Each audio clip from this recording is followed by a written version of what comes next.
Hello, everybody. Work session for the Board of Mayor and Aldermen on May the 13th, 2025.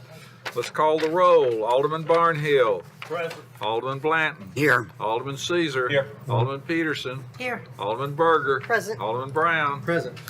Vice Mayor Potts. Present. Alderman Baggett. Present. And the mayor is present. Great.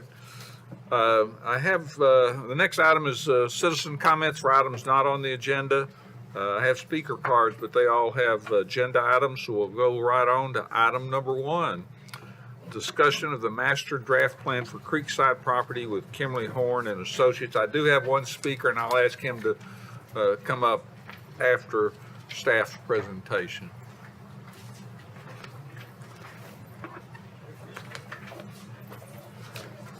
Thank you, Mayor. While the presentation is pulling up, good evening.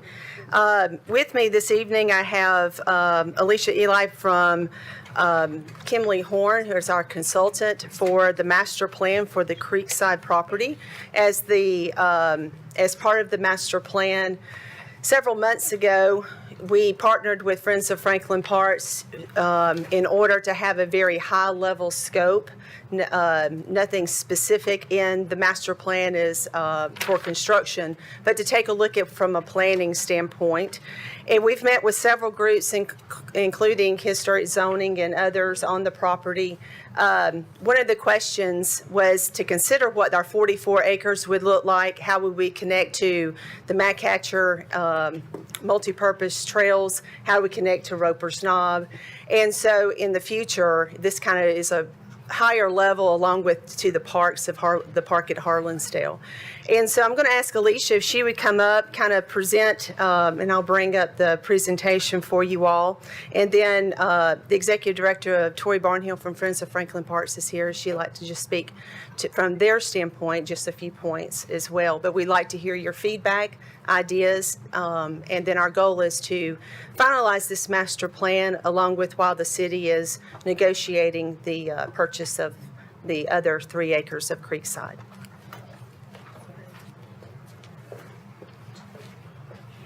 Good evening. Thank you all for having us. Excited to share a little bit about this project. You have the full master plan draft in front of you. We've got some slides here on the screen to share as well about this exciting property.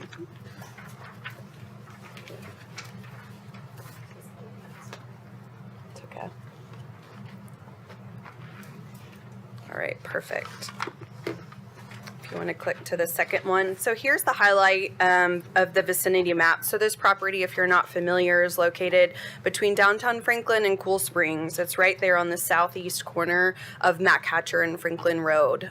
We see it as a great opportunity and leading into the Franklin Road corridor into downtown with a lot of history to celebrate there.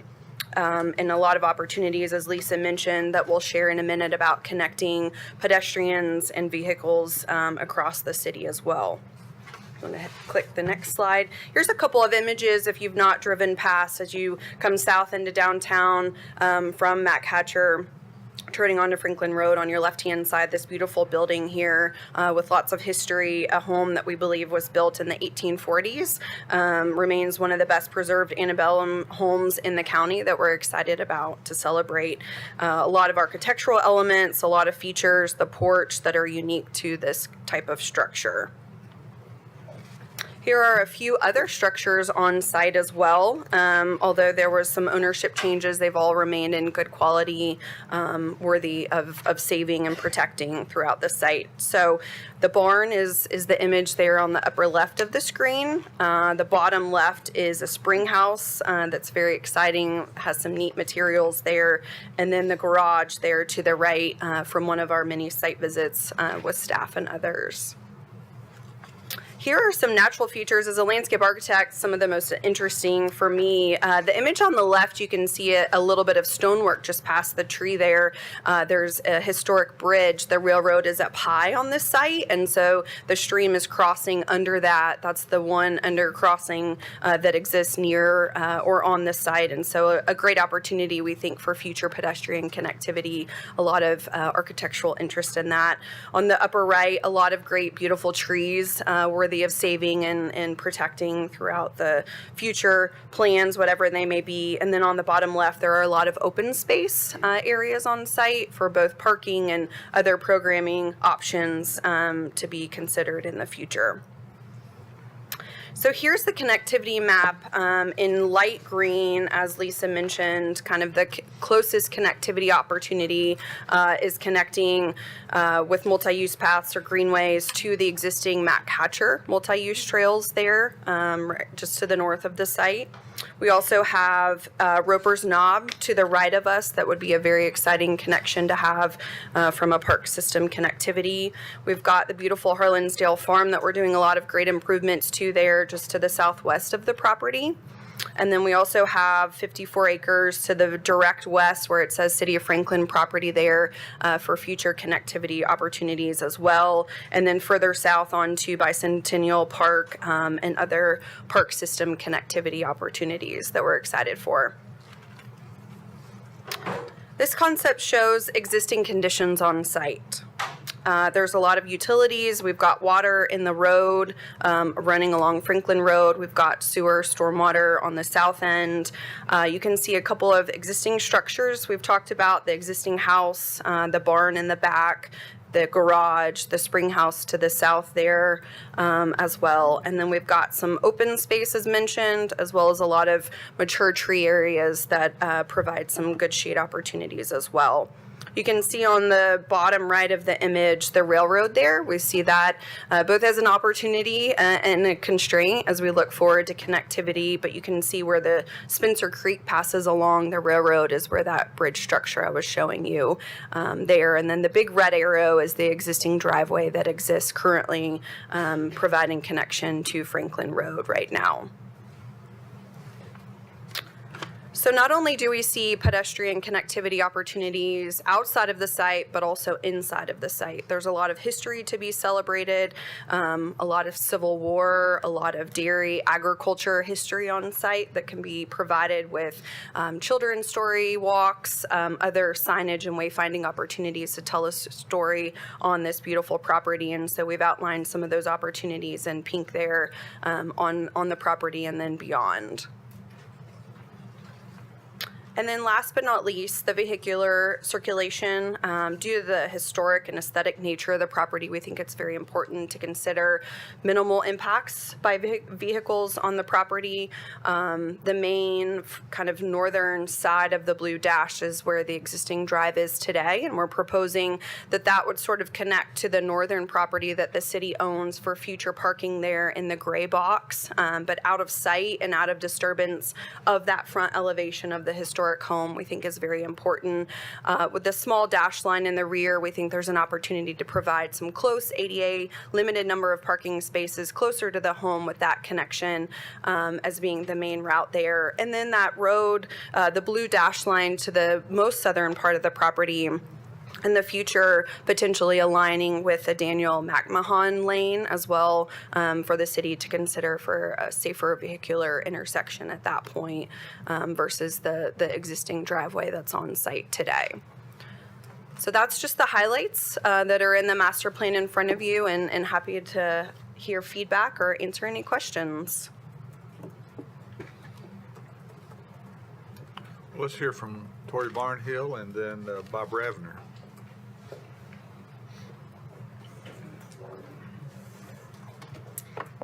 Tori Barnhill, Friends of Franklin Parks. First of all, we just want to thank this board and the mayor for the opportunity to review this scope. Our board and the Riverwalk and Trails Committee is very excited about the reception because you'd already acquired the 44 acres and the potential to add this to it, and the green corridor of Franklin is preserved. We think this will be very beneficial for future generations and Franklin today, and so thank you. Very brief.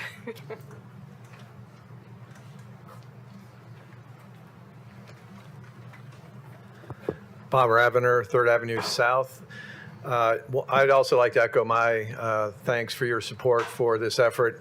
I speak as a private resident tonight, but I've been involved in the Downtown Neighborhood Association. I'm on the Friends of Franklin Parks Board. I'm on the Franklin's Charge Board. And I'm also part of the Preservation Partners. this to me is another piece of the puzzle of that whole corridor, what we would consider as a gateway into downtown Franklin. I look at it as a window into the history of Franklin because almost anyone that came into downtown Franklin from its earliest times would have passed by this property. We found artifacts and evidence of Civil War activity there. There's evidence that the Confederate spies were stopped there. The entrance under the train trestle provides another access. And then when you combine that with Roper's Knob, just thinking about the quality of life of our community, I think this fits into that bigger puzzle as well as anything could. So I appreciate your continued support. Thank you. Thank you. Any- go Mr. ahead, Mayor, if I Mr. could just add a little bit. A couple weeks ago when we talked about capital investment projects, you all gave me some guidance to go ahead and have some additional discussion. I spoke with Rod Heller from the Preservation Partners Group, and I should have a number in terms of kind of the reconciliation of all the different what we've purchased in the sale they just completed in the last week, and what that number would be in terms of an ask for the 3 acres in the historic home. So I would expect I have that for you in the next week or so, at least in terms of a number or a range, and that will give you something to work from and make some other decisions. So just wanted to give you an update on that. Alderman Baggett, you look eager. Go ahead. Well, I was on the slideshow, so I've been I'm sorry. I've been outed. I support this, so it's out there now. But this board and others on it have supported this for a long time. I was sitting here thinking, this time 4 years ago, what was slated for this property, and a lot of us, or the ward aldermen that were running at the time, 140 units, big houses. With multifamily potential, and applaud the group of citizens that stepped up and acquired the property so that we could even be having this discussion. I wish we could have it faster, but this is the way we're here, and I really appreciate staff working on getting there and working with us to do that. A couple things. I do think there's a big public-private partnership on the rehabilitation of this home. We own Collins Farm, but interesting enough, I think the public needs to hear that the city of Franklin actually doesn't own many other antebellum historic homes. The ones that most people know are owned by the state, Carter House, Carnton. We do have the Hayes House in Collins Farm. I believe those are two. And a lot of municipalities do, in fact, own historic assets like this. So, especially in key corridors. I support it. I support connecting it to all of the green space you see here as quickly as possible. I know the church is willing for easements for connectivity to the other 50 plus acres. And the last comment I'll make is I do think that in the coming year, we need to talk as a board about that the triangle piece, the 54, was it 54 acres, something like that? I think we need to have a board discussion. Maybe this master plan in its entirety has maybe thought through that. I know this isn't all the master plan, right? I think there's more to the whole area. So if that hadn't been included, I think that would be good for us to come back and talk through. Yeah, we got a connectivity to this 54 acres, but kind of working into what does that look like, because it's not going to be a Topgolf, I don't think. Not going to be whatever else it is. We put out bids last time, or RFP, and I think we need to begin having that conversation again, because that's right here in the middle of all this. You can just see it. This amazing preservation of property right here in the core of town. So thank you, Mayor. We'll keep moving along. Item number 2, development activity report. Catherine? All right.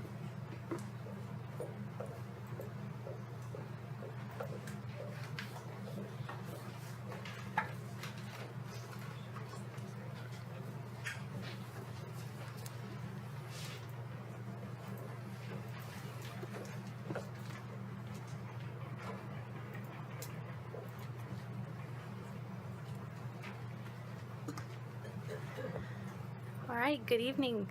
It is that time for your quarterly development activity report. and this one will be for the first quarter of 2025. So this will be a snapshot of development activity beginning in January and ending March 31st. These are generated by monthly reports in the Building and Neighborhood Services Department. And this will be, since it's the first quarter, it'll be a quick presentation. I'm so sorry. I don't know what happened to me today.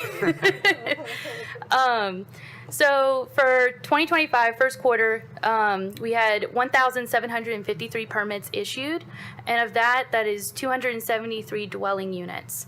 That was about 62 single-family homes, a handful of townhomes, and the majority of that is from the West Haven Active Adult Village. That was about 200 or so units. Permit fees, we collected just over $800,000, and the construction value of the projects permitted was $361 million. And when you see that compared to other first quarters in the last 5 years, you'll see we've issued the most building permits this quarter. Dwelling units, we were pretty high. And see, permit fees are also pretty high. Road impact fees, we've collected about $2.2 million in the first quarter. Water and sewer impact fees was about $2.5 million. I do want to note this is the start of the second year of the new water and sewer impact fee methodology, so that's why you see such a big increase in 24 and 25. And then construction valuation, this was really interesting. We had $361 million, which is by far the highest in the last 5 years in the first quarter.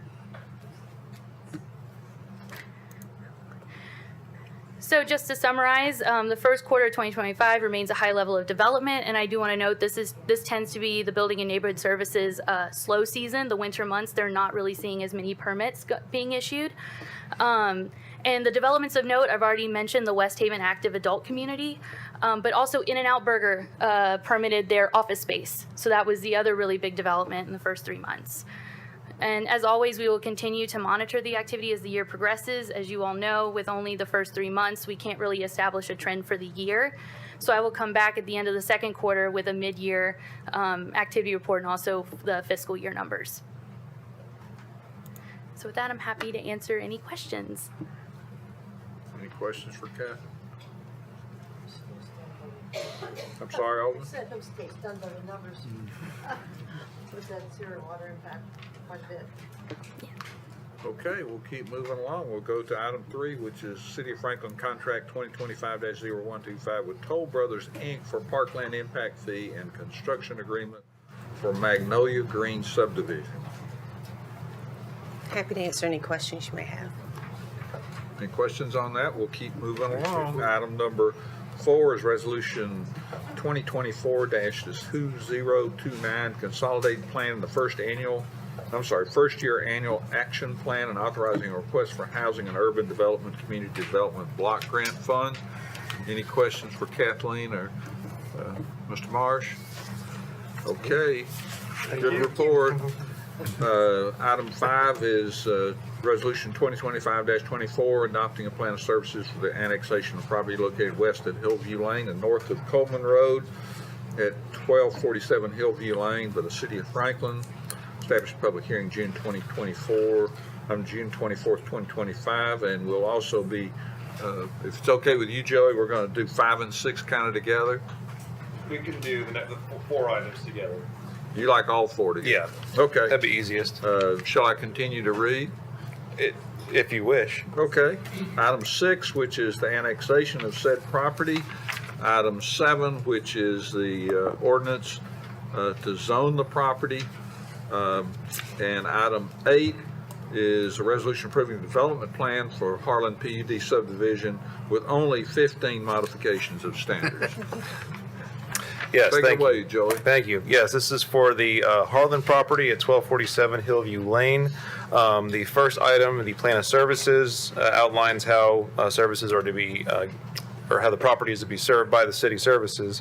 And there are no major concerns with the plan of services that you have available to you for review. So no additional personnel or equipment from our emergency services or sanitation. As far as annexation, it is within our urban growth boundary at the southern edge of the boundary. It is non-contiguous to the city limits, so an interlocal agreement will need to be established with the county. Paul Holzen will be touching on that later with his presentation.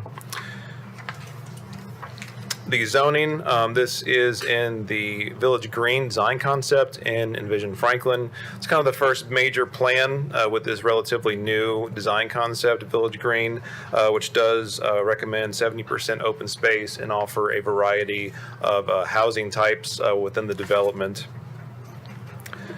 The development plan itself, the Harlan PUD subdivision calls for, offer the 70% open space within the project boundaries, offers 242 residential units and a variety of housing options, 32,000 square feet of non-residential space, and Envision Franklin does give a special consideration for this specific property to allow for hospitality, and they are proposing a hotel with 80 rooms.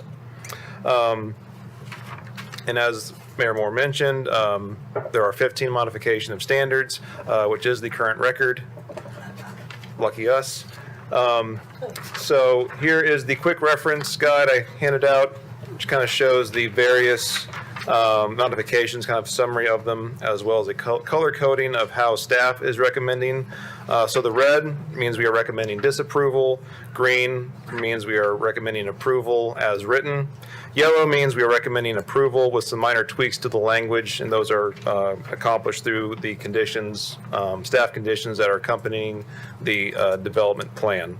So I'll focus on the first three. The first is a request to modify the setbacks with all lots associated with a Muse Alley right-of-way, and to allow for some other options within that modification.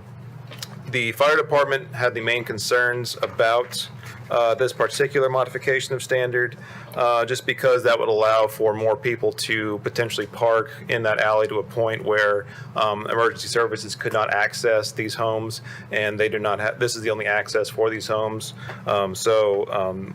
Staff recommended disapproval. Also, if you notice that asterisk on MOS number 1, Planning Commission also recommended disapproval. Yes, Planning Commission, just to kind of summarize everything else, they recommended approval for all the other modification of standards, but for MOS number 1, both staff and Planning Commission recommended disapproval. MOS number 2 and number 3 kind of go hand in hand. They are for both the house building type and the townhouse building type, and that is request to add decorative door surround with enhanced architectural details as an alternative to porches, stoops, and balconies. So currently, the zoning ordinance requires a porch, stoop, or balcony for any front entrance to either a house or a townhouse, and that was done mainly to offer shelter from the elements for both people coming and going from the home, as well as deliveries being made to the home. You don't want to leave your package out and get rained on when you're not home. So staff recommended disapproval for both MOS 2 and MOS 3. Planning Commission did recommend approval for those two modification of standards.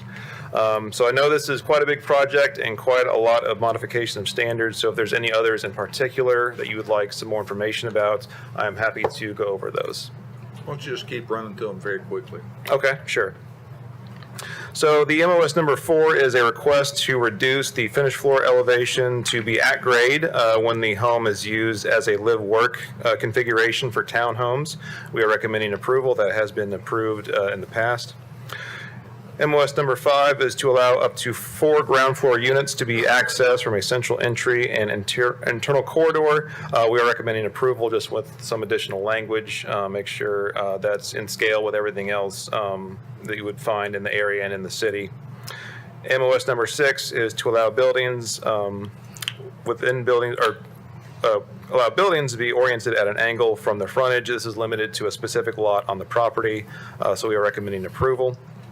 MOS number 7 is a request to change upper floors max a requirement of 65 to 85% glazing or windows for commercial mixed-use building type. We're recommending approval.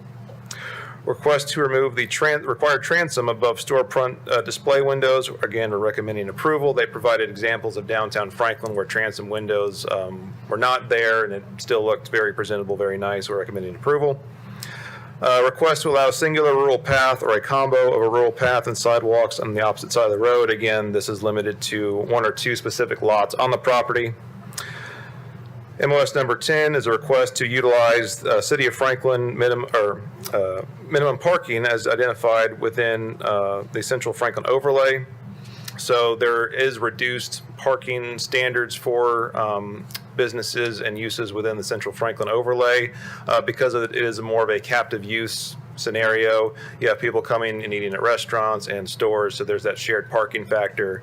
So because of the village types that are being proposed with the Harlan PUD, very similar to that kind of same vibe of downtown Franklin. So again, we're recommending approval. Request to utilize multiplex ratio of 2 spaces per unit for small-scale multifamily use. We're recommending approval. Request for stormwater management features to occupy 85% of neighborhood amenity. This is limited to a specific lot. We are requiring or requesting some additional language through a condition of approval. So that is approval with conditions. Number 13 is very similar to 12. Request for stormwater management features to occupy 85% of Pocket Park. Again, just recommending approval with conditions. Request to add features to those that are required within Pocket Parks, recommending approval with conditions. Some of what is being requested by the applicant we think is redundant to what is already allowed within the zoning ordinance, so we kind of just clean up the language there. And finally, MOS number 15, request to allow irregular shaped signage. That is a MOS that has been approved previously, and we are actually looking at it to update that in our sign ordinance so we can avoid that MOS in the future. So, Was Mr. Holzman going to make a presentation also? I believe it a later item. Yeah, that's item 9. Yeah. Oh, on We'd 9, like to I'm sorry. walk you through a presentation on that. Okay. You want to hear from citizens, or you want to talk? Okay. You want to wait? Okay, we're going to, I had questions on the modification, so I didn't really need that. It's up to you. Modification. let's go. Well, while we got Joey here, let's do the modifications. I just want some clarification, real quick. Number 2, you said request to add decorative doors surrounding to enhance architectural details, an alternative to porches, stoops, and balconies. So are you saying, and you said not, you wouldn't support that, but are you saying that they'll do away with porches, stoops, and balconies altogether? Not Or just altogether. they're going to have, It was to have the option to not require a porch, stoop, or balcony on every house or townhouse for the 2 modifications. So and the applicant may explain it better, but it's my understanding they just want a little bit more variety in that option to not have a porch or stoop or balcony to cover that front entryway. yeah. Well, sometimes I think the covering is good for the elements of the weather. We all agree with that, I think, most of the time. But at the same time, I think we get too bogged down in not allowing different design. So I get a little concerned with not doing that. The only other thing I wanted to ask was, what was the number 5? Allow 4 ground floor units to be accessed by just a single entry. I'm sorry, I got that. And then, can you give me an example of number 9? Request to allow singular rural path or a combo of rural path and sidewalks on opposite side of the road. So you're just talking about one side? So the requirement now is to require sidewalks on both sides of a road. Yeah. And so what they're requesting is if one side of the road has sidewalks and the other is along a pond or something, they have a rural path that acts as a walkway on that side of the road. Okay. And then number 12, are we talking detention ponds here?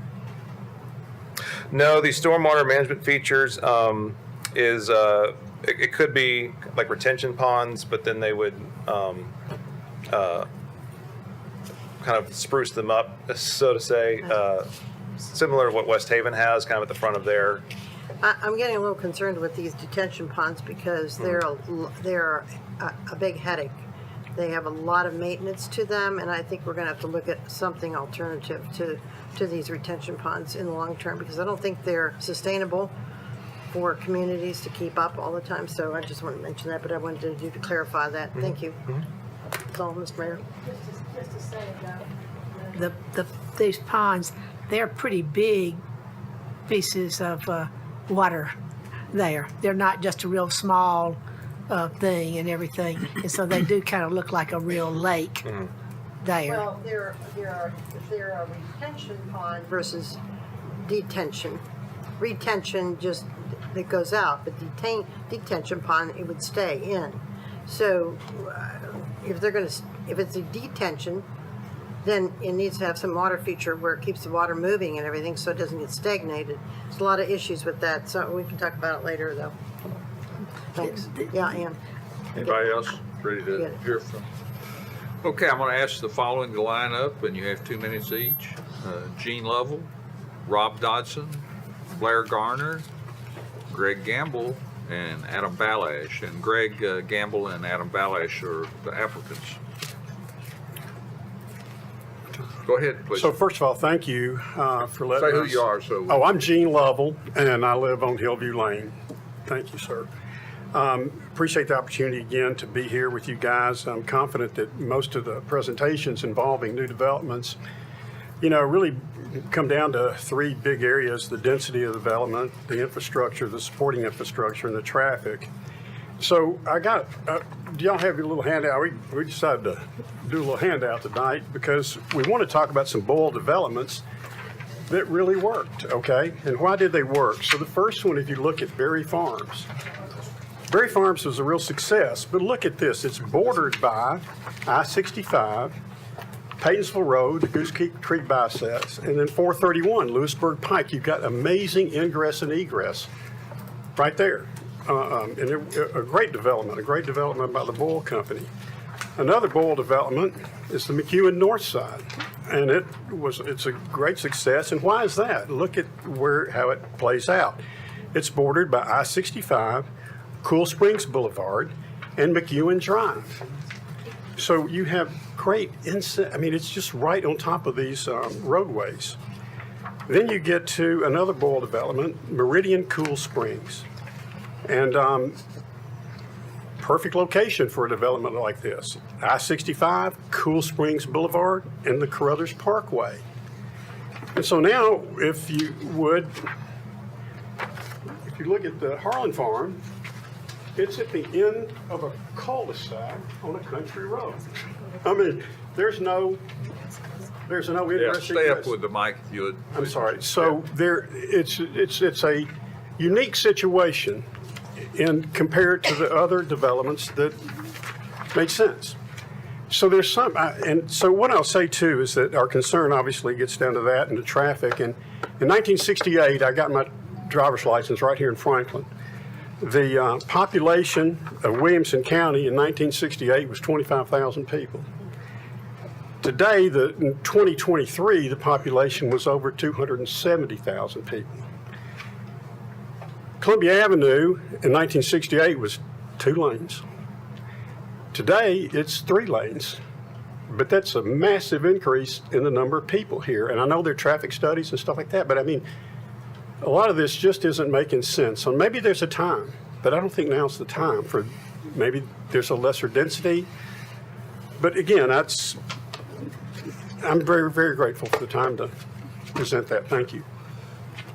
And while Mr. Dodson's coming up, I do notice I have another one, Angela Lovell, that wanted to speak. She listed item 7. I think we're taking all these together, so feel free to come up also. Mr. Dodson. Hi, I'm Rob Dodson. I also live on Hillview Lane. I've expressed my concerns about this multiple times at multiple different meetings. We just don't want our quiet little country road destroyed, and it's a beautiful piece of Franklin that really shouldn't be torn up, done away with, simply because, well, maybe at some point in the future it's going to have to happen. Well, that doesn't mean it has to happen now. And if Matt Catcher does come through that area in 20 years and forces that to happen, that's a fight in 20 years we can have. But it doesn't need to happen now. And there's no reason for it to happen now. They can develop this property and do whatever they want to with it without using our road as their access way. And that's what we're concerned about. And it's not just for us. I mean, the number of people that come to take their wedding pictures and their prom pictures and come on our road all the time for one reason or another because of the road. It's a part of the city that needs to be preserved. There's the traffic issues. I know y'all are all aware of it. You have to hear about it all the time because it is unbelievable, the difference in the traffic in the time I've been here, which is just since 2008. It's a totally different place. It really is. And I worry that what is the tipping point? When does it become that the quality of life in Franklin is being so badly impacted that we just keep adding more people? And don't we want to worry about the quality of life of the people that are already living here now? And let's get the infrastructure in place to make our quality of life good before we keep adding more. I mean, I saw the development statistics or the numbers. That's amazing. I mean, that's almost double the amount of permits that have been issued in the last year from the year before. That's astounding growth. I mean, kudos to you guys. I mean, you've made it a great place to live. But we got to slow this down. I mean, I don't want to belabor the point. Thank you for your time. Thank you, sir. Good evening. Blair Garner, also Hillview Lane. Thanks for letting me speak, but like all my other neighbors, we've been coming to these meetings for 6 months now and saying the same thing. We all purchase property, live on that street for a very specific reason. It's because of what it is now. The idea of destroying something that's been there for a century, that doesn't need to be destroyed for the benefit of one corporation, or makes, to me, no sense. All of us live there, friends come there, people who've never met. I can't count the number of people who come jog, walk their dog, or take, as Rob was saying, come take their wedding photos on our street because of what it is now. Don't destroy it for something, A, the city doesn't need, and if we really think that we need this development, fine, use Coleman. We were promised, when we first heard about this development 6 months ago, Hillview Lane was not in the equation. That's what the developers came to us all and told us, that they were not going to use Hillview Lane as their primary access. It was emergency services only. We're fine with that. But we cannot, should not destroy what's been there for this long. Thanks. Thank you, sir. Hi, thank you so much for giving us this time. Give your name, please, Ms. Lovell. I know who you are, but. Yes, they I'm don't. sorry. I'm Angela Lovell in Hillview Lane. Sorry about that. So I want to piggyback on what my husband was saying, and I also have handouts. If you can find the handout that looks like this. So what I really want to point out is that Hillview Lane is this twisty, turvy 1.2 mile lane. It's less than a mile and a half, and there's a lot of twists and turns in there. In fact, there's at least 9. I mean, we could debate. I could say there's 11, but there's at least 9 twists and turns in there, and 4 of them are pretty sharp. I mean, they are sharp angles. And so adding, let's say, at least 500 more cars on that lane, that's insane. It defies logic. I shouldn't say it's insane. Pardon me. That defies logic for me. It doesn't make sense for me. That's too many cars on that twisty, turvy 1.2 miles. That doesn't make sense to me because we've got like probably 500 more cars just from the residences and the hotel. Then you've got the employees and the customers for all the commercial. It's a lot. It's a lot. It's too much for that twisty, curvy road. And then if you would please look at this handout that I sent you. And I love the image that's up on the screen right now because that fits exactly into what I want to say. And that is when I put together from the Boyle presentation to the Planning Commission, I took a copy of one of their slides. And when I took that, and then I went to the franklintennessee.gov website to look at zoning, and you can see, I put the originals because I don't want you to think that I'm misleading you. I'm not misleading you. I put the originals. Here's the original from Boyle, and then here's the original from your zoning map. And when you look at that, it shows that y'all have already done a wonderful job protecting this land. That hillside, that that hillside overlay already does a marvelous job protecting that land. In fact, when I examine these maps, I can't figure out how Boyle is actually preserving any extra acreage. I don't see it. What I see is that the Hillview, the HHO is what's preserving 70% of the Harlan property, not the Village Green concept. Now, I think the Village Green, Please, ma'am. the Village Green concept is wonderful. It's wonderful. But in this particular instance, it's not actually helping because the hills and the HHO are already protecting that land. The Village Green is only admirable if it actually helps conserve additional land. In this particular case, it's not doing that. It's just adding density. So I ask that if you cannot say no, please say wait. Wait until Columbia Pike and Mac Hatcher and Coleman Road are finished. Yes, ma'am. If you'll finish. Thank Thank you. you. Next.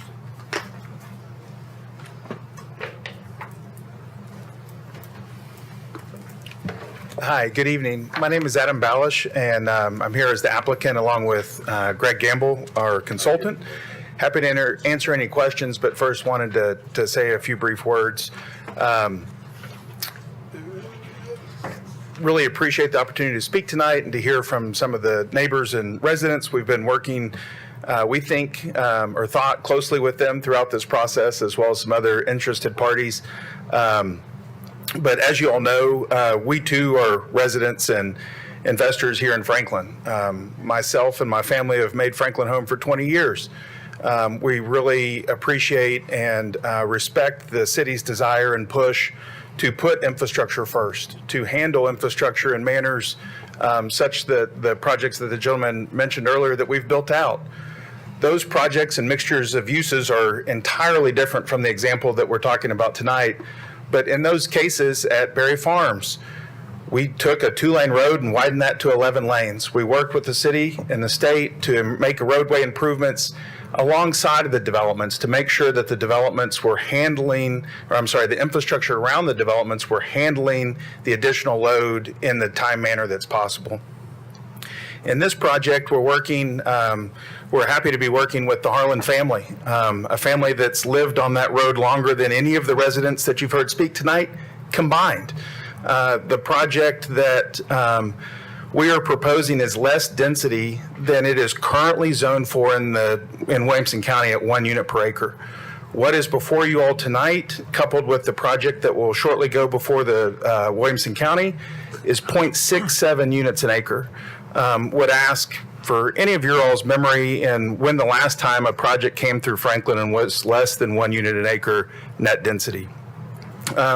But with that, we're super excited to work with Village Green concept. And like the lady that just spoke before us said, working with HHO and Village Green is an opportunity for us to protect more land than what would be set aside in the county. Our neighbors to our east or north, whichever direction, have examples where the hillsides aren't protected. And as you look at it now from as far away as Rolling Hills Church, you see homes built on hilltops. That would be allowed if we were to continue to develop this project in the county at the 1 unit density. So we could not be happier than to partner with to work with the Harlans to establish a vision for their property, work with the new land use policy that the city has set out in Village Green, and to expand on the Harlans' decades of preservation and philanthropy in the city, whether that be through projects like Harlansdale. This land is preserving more public space than Harlansdale Park, whether it be like places where some of our kids eat lunch every day at the Harlan Student Center at BGA, or whether folks are visiting the registry in downtown Franklin to experience some of the hospitality that some of the Harlans and Barbara Harlan, who has passed, helped establish years ago. But it's with this background that Boyle works closely with the city staff, and we're happy to say tonight that we 100% support the conditions of approval that have been presented by staff. The only question that we have tonight from us is a couple debates on some of MOS 1, 2, and 3. But otherwise, we fully agree with city staff recommendations and are happy to work through those and answer any other questions. I think Greg was going to touch on a few slides, and we're happy to stick around. Thank you, Mayor and Alderman. I've provided a handout for you this evening.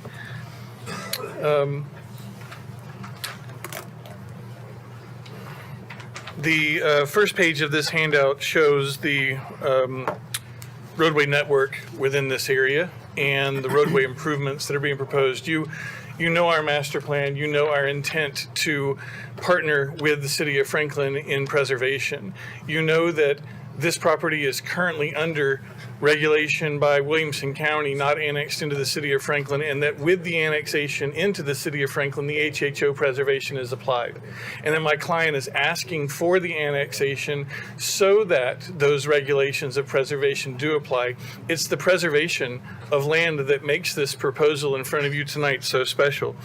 You know our master plan, you know our intent, the uses, and what we're proposing, but I want to touch on the road improvement impacts that we're proposing through this development. On the first page, this is the Coleman Road improvements showing turn lanes going into both left turn lane, right turn lane onto Fair and Way. Fair and Way is not constructed yet. That is a roadway that is proposed to be developed with the Harlan development.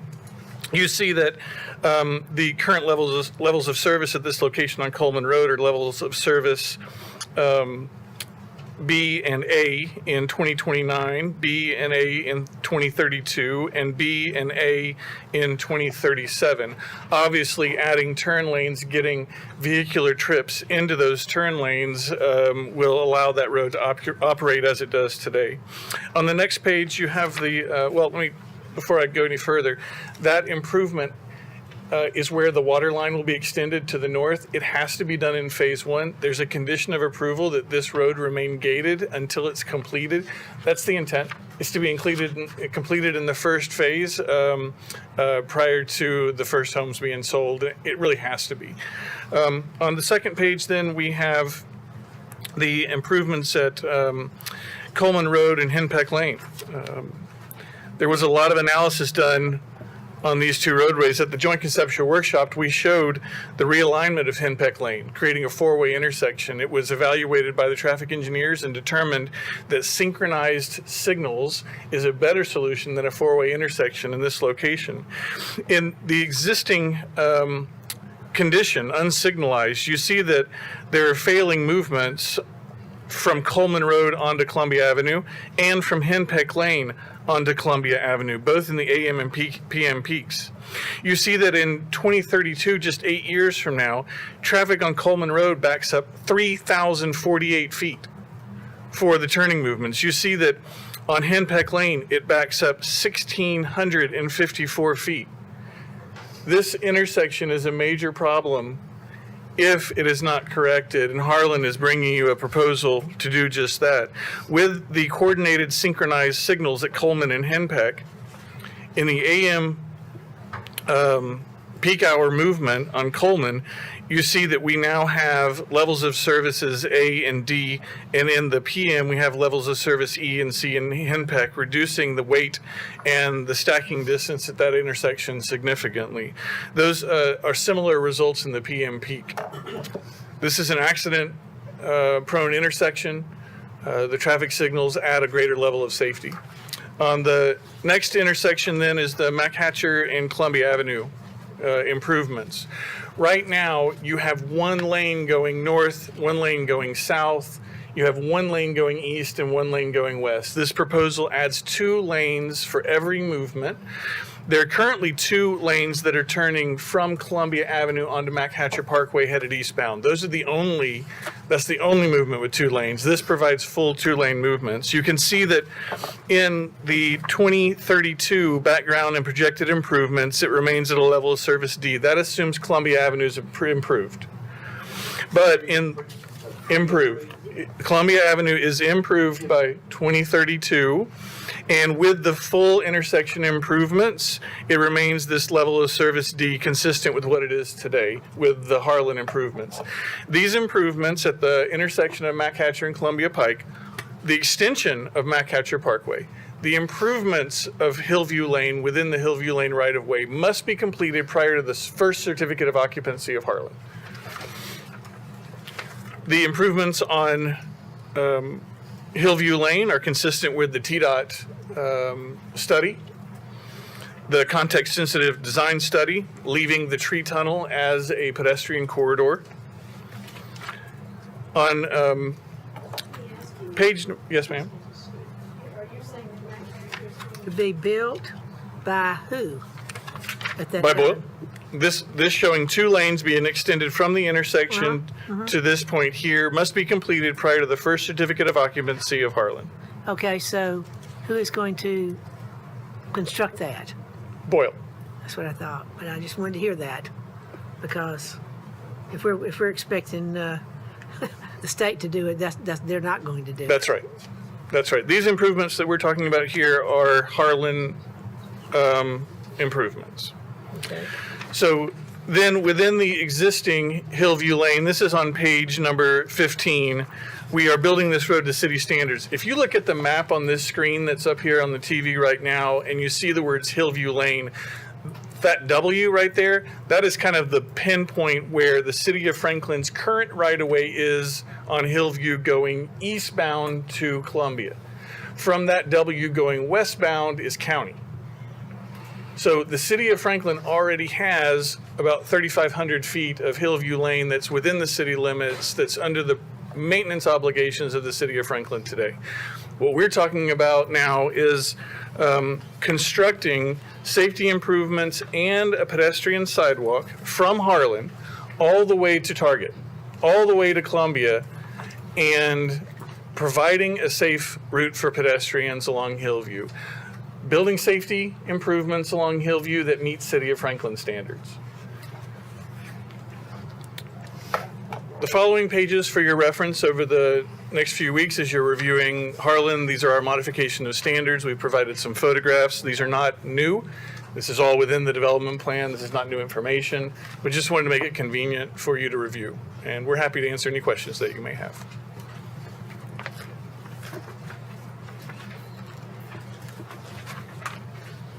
Alderman Peterson, you're first. Well, some of the comments would be that you're expecting to bring everything in from Coleman Road,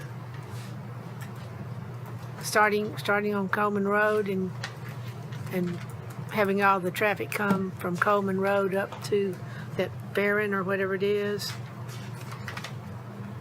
Is that how you're planning to start? There's a condition of approval from engineering that the improvements on Coleman Road, that exhibit I just showed you, which is on page 11, be completed, and that Fair and Way must be gated until Coleman Road is completed. That is, these are the improvements that we're talking about right here. These are the right turn lanes and the safety improvements on Coleman Road.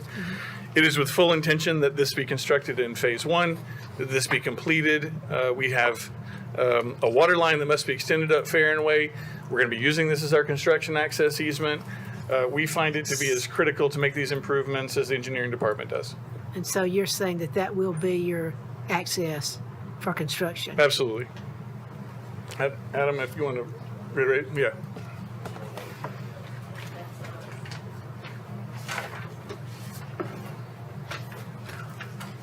So how much access is going to go up Hillview Lane or up the new McHatcher and turn on to Hillview Lane? That's required to be completed prior to the first certificate of occupancy for residential homes.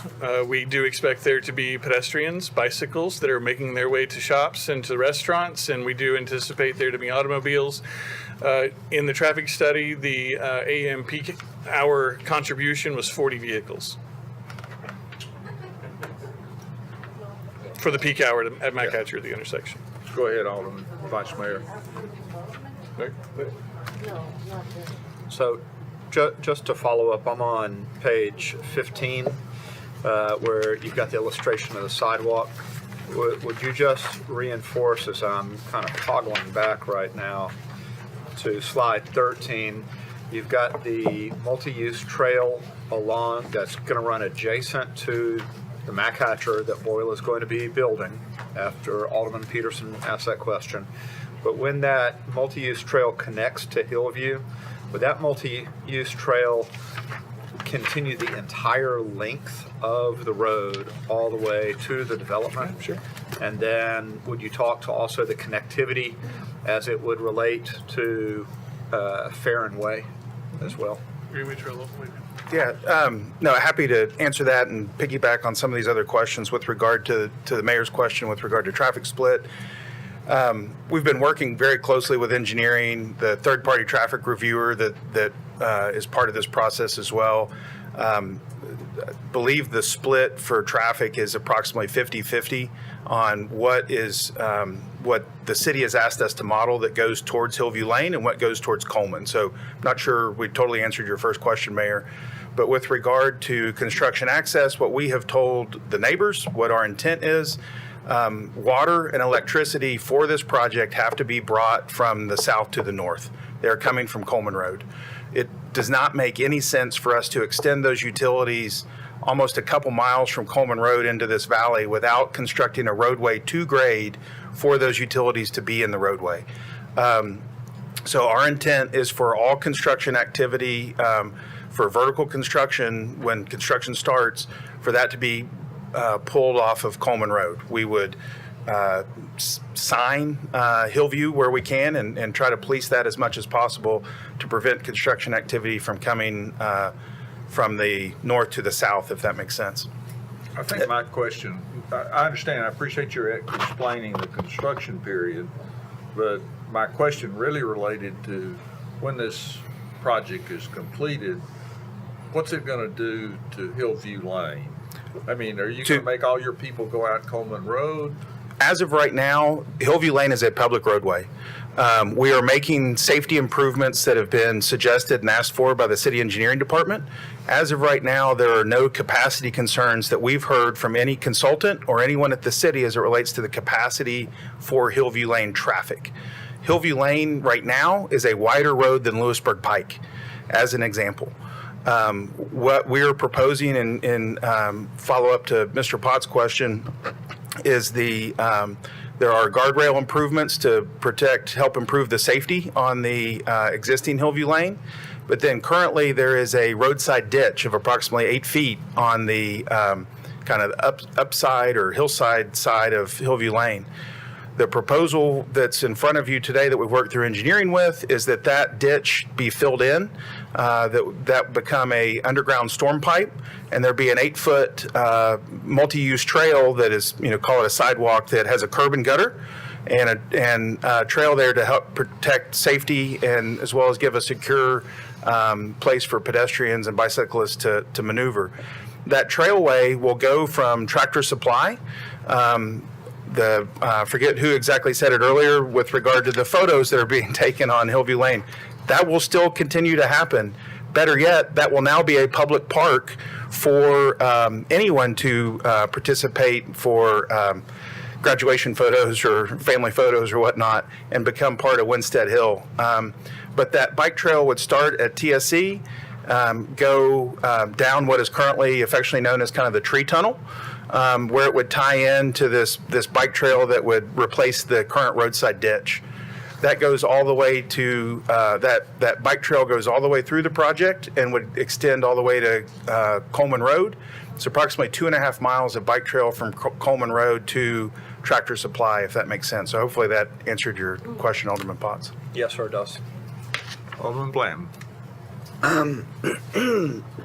Thank you, everybody, for speaking and sharing. What I'm going to say isn't going to surprise either side.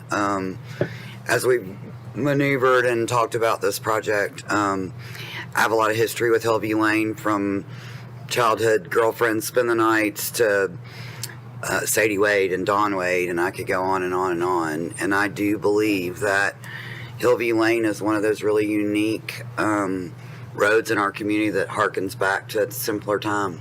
I've sat in this seat and argued for county residents who didn't want their rural lifestyle that abuts to city property to change, and oftentimes we stand beside them because of the way that their life is situated, whether it's safety, whether it's view shed, whether it's nostalgia or what have you. I am all about the Harlans being able to develop their land, and I do think the access to Coleman Road is wonderful. I will not support in any shape or fashion any kind of access through Hillview Lane. I just don't think we're there yet. I don't hope we ever get there. And I think, there's been things that have said, well, it's only a very few residents. Well, if I was one of those residents, it wouldn't matter if there were 2 or 18 of us.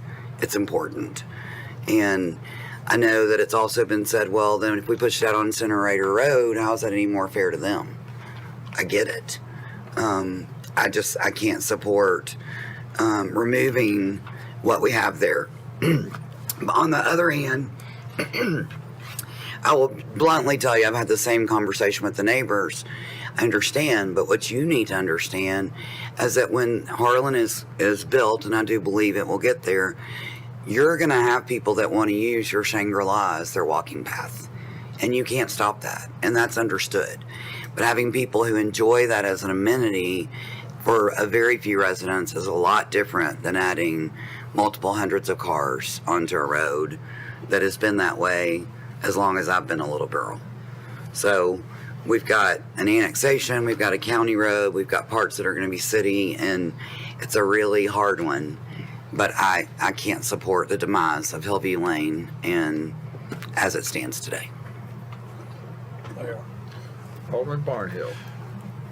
I And guess, if everybody would speak a little closer to the microphone, I think Surely maybe I we was don't loud have as enough. good a microphone as we usually do. I guess the thing that we're looking at here is, and I've said this, well, I can't help it if you can't hear me, because I'm about as close to that as I'm gonna be able to get. The mic. Okay? That right there. Thank you, Alderman Barnhill. So, but what you've got to do, your main entrance has to come off of to Coleman Road. You've got to come back in and realign Henpeck Lane, Coleman Road over on Columbia Avenue and make that work. If that doesn't work, you're going to have a real rough road to hoe on this, I think, on this board, if that's not at least something that you're saying. We're talking about Hillview Lane and the fact that you're getting ready. I don't think you're getting ready to destroy Hillview Lane.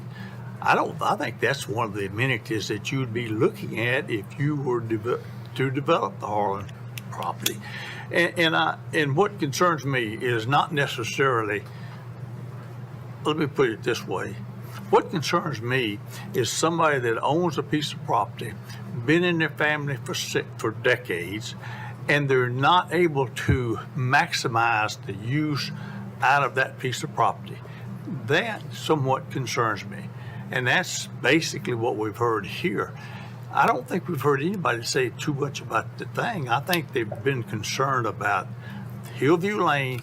You've got to make some assurances to this board and to the residents that you're not going to destroy Hillview Lane, and that your greatest emphasis as far as entrance and exit, construction and completion would be to Coleman Road. But I see Coleman Road being with Henpeck Lane and with Coleman Road being realigned to where they meet, Columbia Avenue, signalized, and it becomes much more favorable for me if that is assured that will be done.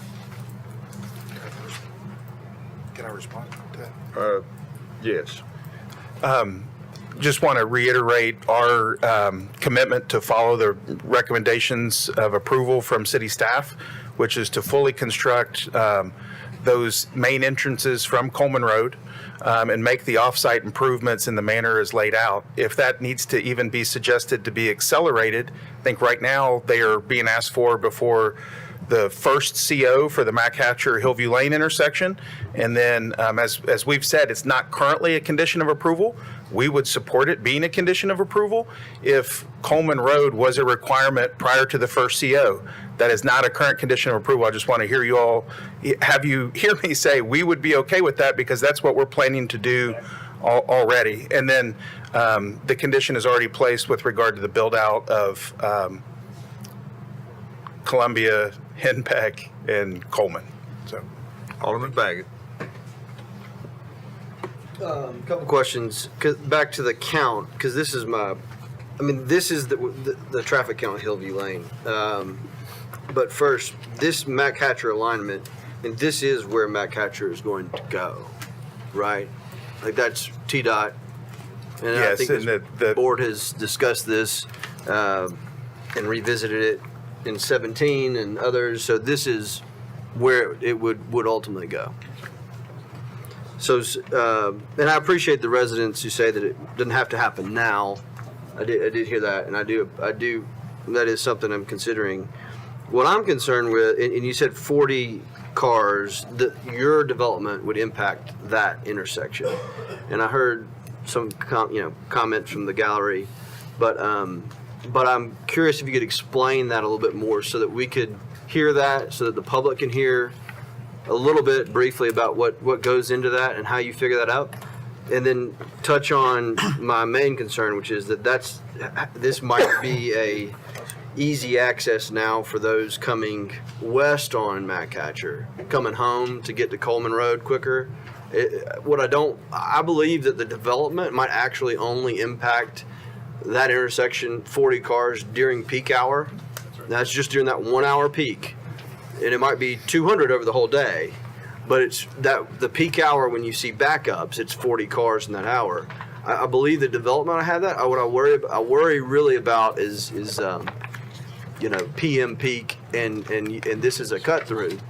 So I kind of said what I wanted you to say back, but I'm curious what you think that if any of the traffic studies contemplated that this would be kind of a cut through. Yeah, I think as of right now, and I'm happy to share this in some manner, we have printouts of the individual vehicular site traffic assignments from the TIA. So I'm sure that BOMA has access to this in some manner.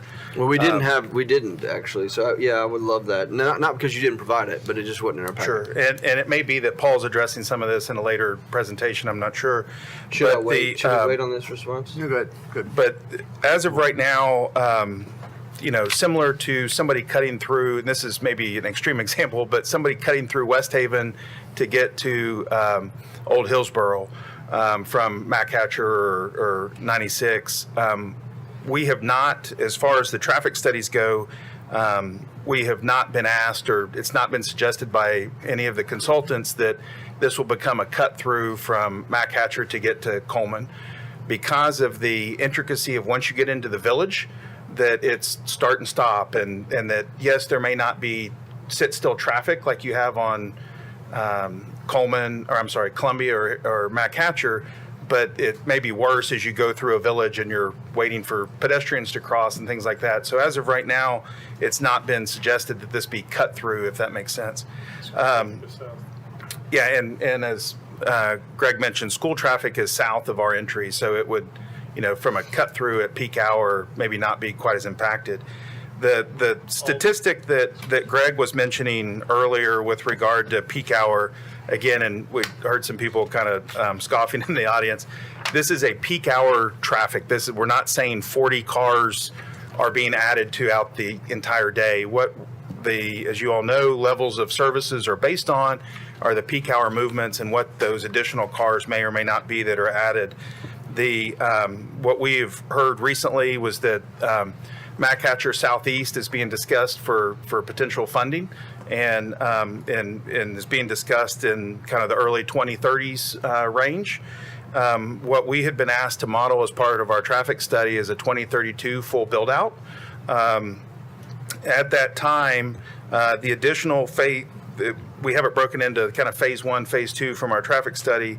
And at that 2032 build out, and looking at the graphics for the PM peak hours that are moving east on Matt Hatcher, is 41 additional cars during the peak hour that we're adding to Mac Hatcher during that time. That is both the eastbound movement leaving Hillview Lane going east and the northbound movement on Columbia, that are turning right onto Mac Hatcher. So somebody could exit the development, go down Coleman, come up Columbia, and then still turn right onto Mac Hatcher as opposed to just going down Hillview, if that makes sense. So that is a combined statistic, and if you end up getting into that, it's in page 21 of the TIA if and when you get copies of that, Patrick. Thank you. Last question. Is there anything that, we did this on South Bears Chapel when we worked heavily with the residents to figure out how we make the South Bears Chapel remain rural in character, and I wonder if that had come up. I know we had to talk with staff a lot about how to make some adjustments on that.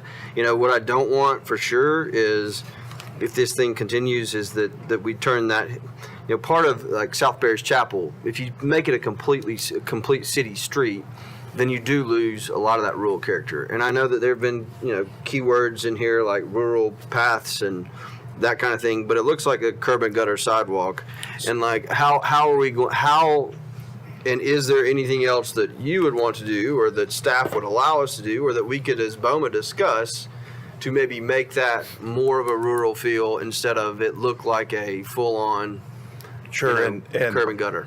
Paul Holzen may be able to speak up if I misspeak on this, Paul, but as part of the development plan process, there is a option to request modifications of engineering standards. Those modifications go to the city engineer, not to Planning Commission or to BOMA.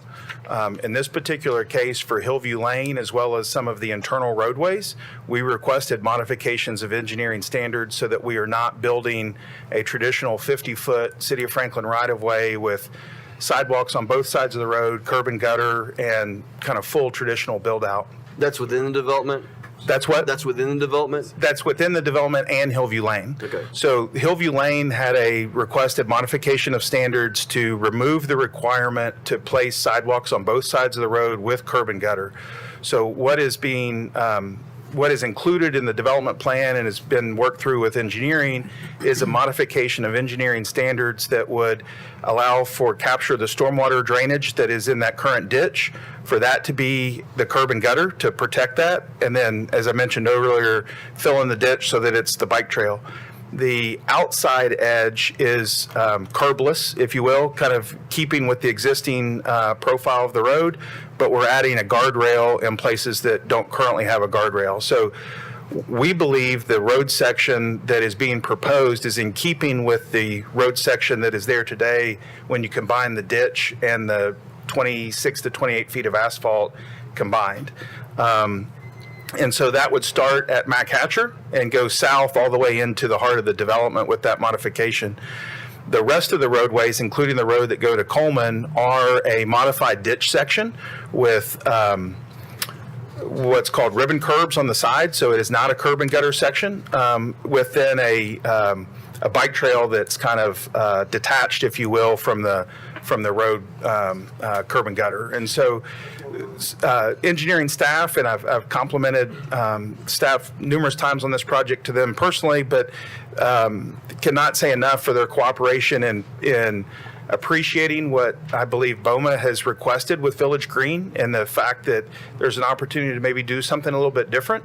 And we, for the first time as an applicant, are seeing suggestions from city engineering on IDT comments asking us to do something different. And so that has played out kind of behind the scenes on this. And I know it's not in front of you all tonight because it was kind of approved by Paul, or will be approved through Paul once CDs and things like that. Thank you. One more, because I know others want to talk to, but last thing is, I think this is important, is if this is developed in the county, 1 house per acre,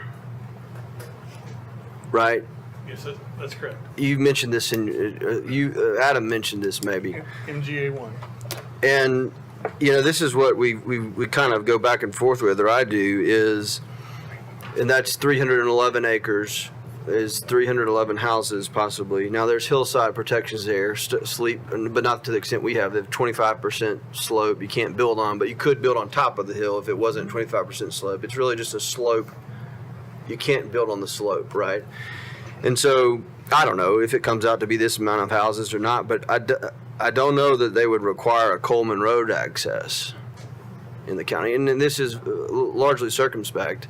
But when we're looking at this and what actually long-term the possibilities of impacting Hillview Lane, I weigh that. And I think I'd like to know a little bit more. And I'd probably need to talk to the county about this, maybe some county commissioners for that area, and figure out what that looks like. And I think the residents should too, is talk to county commissioners and really understand what not having this, if this doesn't happen, what the alternative is in the county. You already own the land that is connecting to Coleman Road now. And Alderman Baggett, I'd also point out that South Hall is a perfect example of a development that is not single-family residential, that's approved by right in the county in MGA 1. It has more than 80 acres. This is MGA 1. It has more than, excuse me? This is MGA 1 too. This is MGA 1. South Hall is also MGA 1, a rural retreat. Up to 80 rooms is by right. Restaurant, lodge, all those components of South Hall. Those are also uses other than just single-family residential approved in MGA 1 by right. Last thing, why can't we put a emergency access only gate on Hillview Lane? I know that was there in the start. I know that was there, you talked about in the beginning. I know that was something the residents wanted. Yeah, what we have talked about with the residents and talked about with staff, and planning or engineering can follow up if I misspeak on this, but given the fact that it is a current open public road, we've been requested by staff to propose to keep that open and keep that public. We have offered in, call it private meetings with the neighbors, that we would support gating Hillview Lane. I think it should be gated to residents of the Harlan project and not just emergency access. And that's what we proposed to some of the neighbors. Staff asked us not to present that. So that was originally discussed as part of our TIA. We were asked not to model that. We completely agree with that.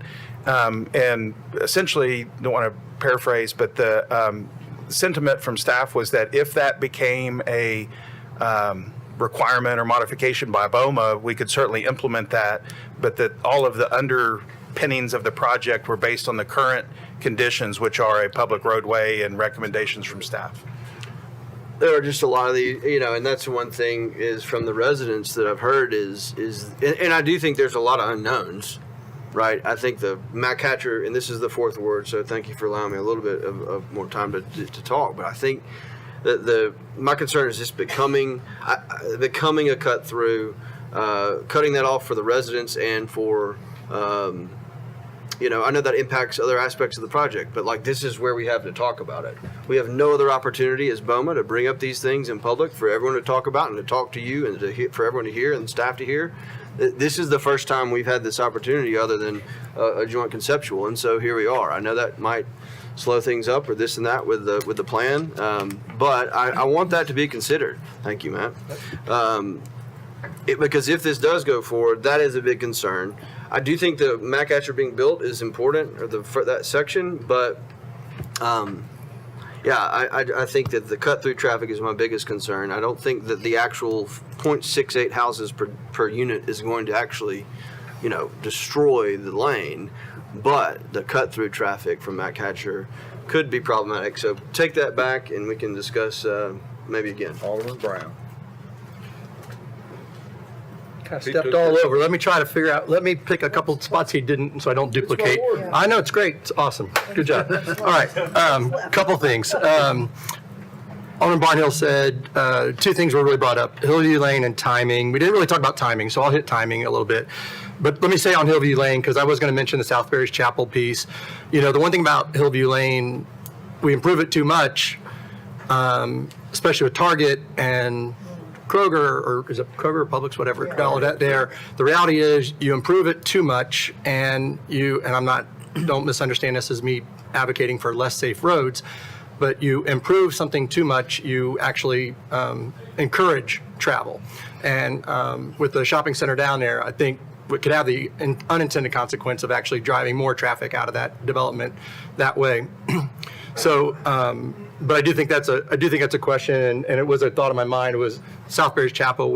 That was only about 100 foot of frontage though that we didn't improve. This would be a larger stretch, and Ned's probably watching and thinking, no, Matt, we need bike trails, so I got to be careful how far I go with that comment. But the reality is improvement of that whole stretch could encourage something that we maybe don't want, which is more traffic down that way. But let me hit timing real quick. I will say, and I've said this to you, Adam, from the beginning, my concern continues to be the timing of Columbia Avenue and Mac Hatcher. We now know Mac Hatcher is not until a 2023 or 2032, I'm sorry. Columbia Avenue is still limping, although I think within sight. And so my concern is that all of this is hitting. I think I would feel a whole lot better knowing that we had an end date in sight for both Columbia Avenue and Mac Hatcher extension before we started dumping a whole lot more onto this. And I think that's probably what's being expressed in the timing over here too. That would be my continued concern that I still haven't had alleviated yet. Even at the counts that you're giving me, and I would like to dive into that TIA a little bit deeper because we weren't given that full pack. I would like to dive into that a little bit more. Thanks, Mayor. Alderman Caesar. Did you want to be recognized too, Alderman Peterson? Not right now. Okay, great. Alderman Caesar. Thank you. Appreciate the presentation, Adam and Greg. On page 12, the Columbia Avenue and Coleman Road, Henpeck Lane, help me understand the data that I'm looking at, the 2024, the 2032, and 2032. Are these including both of these counts? I'm more looking at background 2032 and coordinated signal. Are they both including the development at Harlan in those numbers? So the existing 24 unsignalized and the background 2032 do not include Harlan's development numbers. Okay. Only the coordinated signal 2032, does that include Harlan's numbers? That's interesting. And I'm not going to suggest I'm a traffic engineer, but I can assure you that two traffic signals that close together would cause me great frustration as I pull up to the first one like I do on Columbia Avenue and I watch the signal in front of me turn green and then turn red, and then I get a green light to let me go and stop again. I would encourage our traffic engineers to look at, again, perhaps, would organizing or coordinating that intersection make more sense if this were to go forward? But again, I'm not a traffic engineer. I just know from the looks of it, this would cause me some frustration. And I'm sure I'm not alone. The board talks a lot about preservation, and we talk a lot about preservation of important homes. Even this evening, we talked about potentially preserving and purchasing a piece of land that was built in the early 1800s. And we talk a lot about preservation of battlefields, because that's some of the thing that makes our community unique and special. I also believe that we should talk a lot about preservation of spaces, and we did that just a few weeks ago when we talked about preserving a segment of the Jim Warren Park to put a statue on to commemorate the upcoming Franklin Rodeo. I think that Hillview Lane is a space that deserves to be preserved, and while I appreciate the plan that you've put forward and the attempt to preserve it, I worry about, is that really preserving it in its entirety, or is that kind of a gentrified version of Hillview Lane? I also worry, while you're doing, I think, all that could be expected of a development or a developer to try to mediate or remediate the potential to impact traffic, and you're giving the individuals who will live on Harlan a great opportunity to get out and get into their land at the intersections that are directly adjacent to the property. Unfortunately, Columbia Avenue is failing, we know that. Unfortunately, Mac Hatcher is beyond failing, and we know that. We just learned today that we think Mac Hatcher construction will begin, not end, but begin in 2032. And if Columbia Avenue is any, I guess, comparable for the timeline that it will take to get Mac Hatcher Southeast from construction to design to completion, I would suggest that we're probably mid-2035, if not 20. And I don't even want to suggest dates on that because we don't know. I can give you a date on that. And that's fine, Eric. I know when people speak to me about the concerns and the growth. I think they're less concerned about the fact that this project, which I think if you look at it in a box, is an amazing project. I'm excited to see it come out of the ground. I think good development and good planning looks like not allowing planning to precede infrastructure. And unfortunately, Mac Hatcher is a limiting factor. Unfortunately, Columbia Avenue is moving forward, but it's still a limiting factor. I was pulling out of Lewisburg Pike this Sunday at 1 o'clock, and I wasn't able to turn right onto Mac Hatcher because the intersection was backed from Royal Oaks all the way to Liberty at 1 o'clock on a Sunday. So we can talk about peak travel, but I wasn't able to turn right onto Mac Hatcher, and there wasn't an accident. It took me 7 minutes to get from, I think I said Lewisburg. It took me 7 minutes to get from Lewisburg up to Royal Oaks on a Sunday at 1 o'clock. That road infrastructure is failing, and it won't, I can't in good conscience sit here and say this area of town is ready for this development yet. I wish I wasn't as excited about the plan that you've put forward, because it would make me not supporting it a lot easier. But the plan looks exciting. I just don't see the infrastructure in place yet. And the final piece, I would say, Coleman Road has to be done. I agree with Alderman Barnhill. If this were to go forward, Coleman Road needs to be done. Again, I already said my piece about aligning it with HINPEC. What makes me really confident that the folks who are leaving this project in the morning are not going to go south to Coleman Road is because of one important piece along HINPEC, and it's a school zone. And so you're going to leave this project down the south, out of the south access. You're going to go down Coleman Road, and then you're going to sit in 15-mile-an-hour traffic while Legacy and the other school that's next to, what's that? Winstead. Well, Winstead's north, but if you're going down HINPEC, you're going to sit in 2 school zones. And that's going to cause some frustration and some traffic where people who are leaving this aren't going to go down the south route. They're going to go down HINPEC Lane and get on Mac Hatcher, which is already backing up almost to the Donaldson Creek Road. So I think it's a good project. I don't think the roads are ready yet. I know that the water and the sewer and those things aren't ready, and we can get there with water and sewer, but roads, we're stuck here. And the number one thing I heard on the campaign trail was traffic. And I can't in good conscience say, and I talked a lot about smart development, I can't say that this area of town's ready right now. Thanks, Mayor. Alderman Peterson. Just to go back to talking about Mac Hatcher, and we have heard that we are on the at least list for TDOT. But my thought was that there might be some potential, since we're wanting to put so much money in it, that it might get started before 2032. But yeah, if you'd like me to address that, please. I was going to talk a little bit about that when we touched base on budget, but as it stands right now, the TDOT 10-year plan has that project in 2032. We will explore, and we've done this before, where we look at how we could advance certain costs, try to move it up. That would be a major focus, is try to move that project up earlier in their schedule. As we've talked about that project previously, we largely have all the right-of-way we need. The utilities are relocated. There's elements that help that project be more ready than a typical project, and sometimes within a 10-year plan, other projects get delayed for various reasons, and if you're ready, you may have an opportunity to move up sooner. There's no certainty around that, but we will do all we can to position the project to happen sooner than what's in that 10-year plan, and as that updates, we'll continue to push that. But right now, that it is what it is for now, but we will make our best efforts and do the things that we know have worked in the past to move something up, to position it as well as we can. well, just to say that it's even on the list, to me, is an extreme improvement from where we have been. Well, there's only 14 funded partnership projects in the whole state. We're at least one of those, and we'll continue to push forward from there. And clarification, when it's on the list now, that means the project will be done. It used to be, if you were on the list, that meant you were good for a year. So, I mean, this is the TDOT now says that project will be done. the town. To give you a little bit of Columbia Avenue, I was asked to do Yes, that thank too. you. So we are in the midst of right-of-way acquisition right now. We've got 54 properties that we need to do some form of right-of-way and easement to acquire.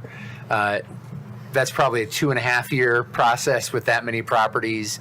And then from that, another 2 to 2.5 years in terms of construction, bidding and construction. So let's say that's a 5-year window from where we are today to finish right away and do construction. So you're looking at 2030, 2031, probably for the completion of that 5-lane segment from Mac Hatcher up to Downs for the improvement of Columbia. One other question. I hadn't let everybody else speak that wanted to speak, if you don't mind. And Columbia is Yeah. a fully funded project Does with anybody else federal want to and speak? state money. Alderman Berger. Then I'll go back to, when everybody's spoken, I'll go back to Alderman Baggett. Patrick, you're right. We haven't had a lot of time to talk about this. Greg, I'm with you on that. I love this development. I think you all do such a great job in our city, and what you give our city in development is top-notch and great design and livable communities, walkable communities, and I'm grateful for that because it makes our community look great. It's places where people want to come and live. I have two really big concerns. It's the timing. It's been reiterated here tonight. Hughley, the timing of this is just not right. And in good conscience, I can't support it because of the timing. And also, the other thing is, tell me why, when you come down, and Hillview Lane is extremely important to me. Brandy spoke very elegantly on that, and I won't repeat that. I would just say ditto. But tell me why, if I'm coming down Hillview Lane and Tractor Supply is to my left, and I've come down, and as you get to the farm, it curves to the left. And I can see the farm, Harlan's Farm, right in front of me. And when you curve to the left to go on down Hillview Lane, past all the residents there, why do we have to impede that road and cannot go straight ahead and do a road into the development from that area that goes through the development and down to Coleman, rather than Hillview Lane? See what I'm talking about? Is that possible? Is it hilly or? Once you get to that T intersection that we're proposing of Mac Hatcher Parkway and Hillview Lane, You wanted to put it into. then there is a down- very tall bridge that needs to be constructed from one hilltop to the next. Very similar to the bridge that goes across Brownland Farms, where Mac Hatcher is. So if I'm going all the way straight down and get to the T, Once you get to the T, if you were to continue to go straight, there's a large valley that you have to cross. And so for Mac Hatcher to continue to go straight at the proposed T-Dot elevation, and the way it would be constructed They're would gonna either do be it a right. very tall bridge, or I'll say it this way, Mac Hatcher's 40 feet in the air in that location. So it could be filled in, there are grading easements there. okay. But it'd be a Answers bridge. my question. I don't know how else you can deal with Hillview Lane. I just don't know. Gated, whatever, but those are my two big issues. Alderman Potts, Vice Mayor Potts. Thank you, sir. Yeah, a lot's been said. I'm not going to run down a lot because I wanted to hear some of what my peers was saying because it matched up with what I had. I think it is a great presentation. I think it's a great project right there. I liked what Alderman Barnhill had to say about aligning Coleman and Henpeck. That was kind of one of my first concerns coming in, is the traffic flow on Henpeck. But I do look at the annexation of the property coming into the city right now, and the reason why I look at that is because I'm concerned that if this stays in the county, then you're going to see these hilltop houses where they just clear cut everything and just drop houses on top. And it's part of our rolling hills piece with our hillside overlays. So that's the protective piece, that preservation piece that I'm looking at right here. And infrastructure, I agree with what everybody said, but that's that's the concern I have, is if we don't annex this property in, we risk clear cutting tops of those hillsides by private developers.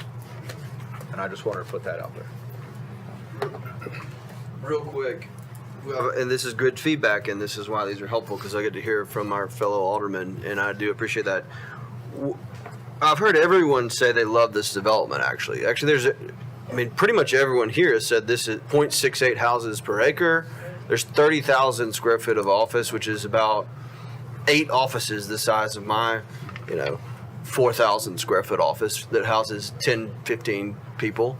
This is not like Cool Springs, right? This is not actually like your other bowl developments. I've heard the neighbors say they like it, and it really comes down to Hillview Lane. 40 cars on MacHatcher added at peak hours, guys. Like there's 40 cars in this room that are going to leave the parking lot as soon as this is over, and we're not going to be stuck out there for an hour. So the 40 cars at peak hour on the MacHatcher is actually going to be undetectable. Now, we can argue about if it's 40, if there's more with commercial and all that, but this other access that you all have here on this outline on page 22 that goes to incinerator, or I guess is that incinerator? Or that goes out that way, or some sort of gating off of Hillview and driving people to the Coleman Road. I don't know if staff has had conversations that won't allow that, or if the applicant doesn't want that. But I think the feedback I'm hearing is that there's just more that needs to be done. There's other probable options. I'm not necessarily opposed to the one we have there. I just have more questions. I just think that we have to look at the impact literally. The Shadow Green Apartments has 185 units and it's built on 5 acres. And you can get out by Chick-fil-A anytime you want over there on Columbia Avenue. And there's some Shadow Green people probably here. So we built Village Green, and it is actually dense on the 30%. That doesn't mean that generates dense traffic. I think with some of the protections that the residents on Hillview Lane have mentioned and that we've all discussed, and pushing this to Coleman or gating or going to incinerator, I respect that the other board members don't, might not agree with this, or some of them do, some of them don't, but I think it's just a delicate balance. But everyone, this is what's frustrating. We have something that's 0.6 acres houses per acre. 0.68. We can't get it done. It's going to generate 40 cars during peak hour on additional to roads, and we can't get it done. If we can't get 0.6 acres done, houses per acre, then I look forward to all of you voting on everything that's over 0.68 moving forward. But we've got to figure out this road situation. The actual content of the development is the vision, which is keeping it from being built on in the county, quite frankly, where it would be built all over the hills. So let's figure out a way to figure this road thing out, because this is actually 0.68 acres in our rural lands inside the urban growth boundary. That's what I've heard on the campaign trail, talk about smart growth. It's about as smart as it gets, 0.6 acres. I don't know how much less you can get. Adam and I have heard some new conversations tonight we haven't had yet. With your support of our first reading tonight, it'll give us time to bring some information to you, answer some questions for the public hearing. We certainly would hope that you would give us the opportunity to vet some of this out over the next month with your support tonight. Is there any missing middle housing in your development? Yes, of the 242 lots that are being proposed in this project is approximately half single family and half attached. Of the attached housing, there's approximately, I'm using round numbers here, Mayor, approximately 60 townhomes and approximately 60 small scale multifamily and duplexes. And so several of the modifications of standards are because there is a conflict in your guiding documents. Visions Franklin speaks to something called small-scale multifamily, which is 12 units and less. That term doesn't exist in the zoning ordinance. So we are trying to attack some of those housing options as part of the plan.